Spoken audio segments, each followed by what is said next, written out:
Today, I wanted to touch on the subject of drug testing, and not surprisingly, the article is called Drugs Testing for Fairness.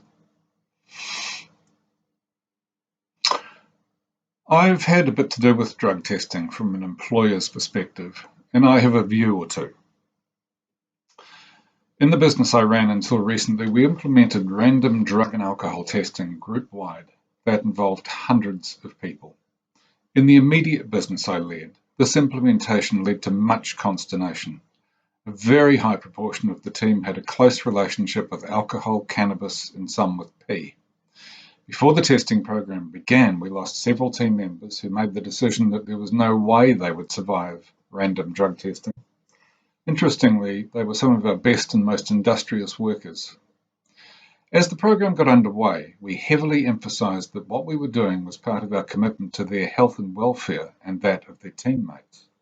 This, of course, was partly true, but it was also a lot to do with being good, compliant corporate citizens. One of the things that struck me as being patently unfair from the start was the fact that we had essentially four groups to deal with. First were the people who neither drank nor indulged in illicit drugs. Second were the people with mental health issues that had them medicated and not thrilled about divulging that information. Third were the drinkers, and fourth were the cannabis smokers. Clearly, the first group were almost gleeful in their righteousness and bounced down to the bus for testing. The second group were terrified of the bus and more of having their emotional frailties exposed.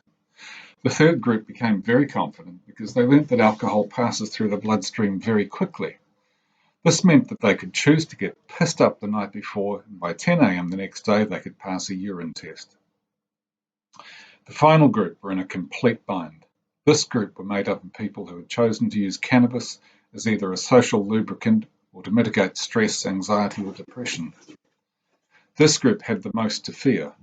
While a skinful of booze became irrelevant the next day, a single puff on a joint was almost guaranteed to lead to a not negative test and a 5-day stand down, and the indignity of being required to enter into a rehabilitation contract, including drug counselling.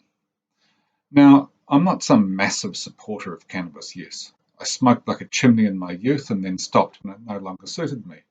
What I am a massive fan of is fairness, justice, and equity. I worked with these people every day, and I can state with absolute certainty that the cartoon impression of drug effects on people is not accurate. Some of my most diligent, dependable, and hard-working people were my cannabis smokers.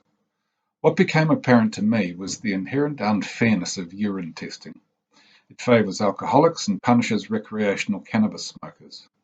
While we're on the case, this has nothing to do with the pending referendum because, as far as I'm concerned, we should be vigilant in the workplace about not allowing people to work whilst impaired by any substance or liquid. A yes vote on the subject would not have any effect on what we are talking about here. Impairment is impairment. My regret is that we embarked on a testing regime that would lead to the loss of a number of our best people because of their lifestyle choices. It is sad and disruptive. Recently, I have learned about an alternative to urine testing, saliva testing. It provides the opportunity to balance the field of sensitivity between drugs and allows avoidance of penalising recreational cannabis users in ways that threaten their ability to do worthwhile jobs. When you care about fairness, stuff like this matters. There are probably others, but I have seen www.drugwise.nz do this and wish I'd heard of them before. If you're finding that your current drug testing regime is having a negative effect on your workforce, have a think about trying something that is fairer on all and meets all the government standards. After all, a drug and alcohol testing regime is meant to be about workplace safety, not controlling the lifestyle decisions of private citizens. Thank you for listening, and we'll talk to you again soon.